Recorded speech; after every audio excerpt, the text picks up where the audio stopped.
So let me show you how to set up a lock screen password, PIN, or pattern on the Xiaomi 17 or 17 Pro.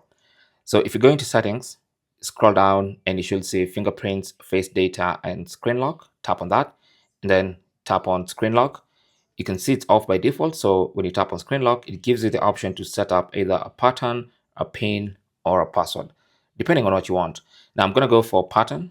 So it says, remember your lock screen. If you forget it, you'll have to erase all data on your device, including photos and contacts, and then set a new one. All right, got it. So I'm going to set a pattern. You might want to set a password that's not easy for other people to guess. Okay. Now I'm just doing this because it's for a tutorial. Now, once you set the pattern or password or PIN, you'll have to enter it twice and then tap on confirm.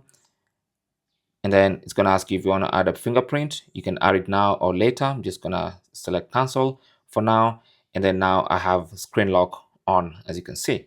So now my phone is secure. Anytime it locks the screen, it does require a pattern or a password or a PIN to get in. Thanks for watching and good luck.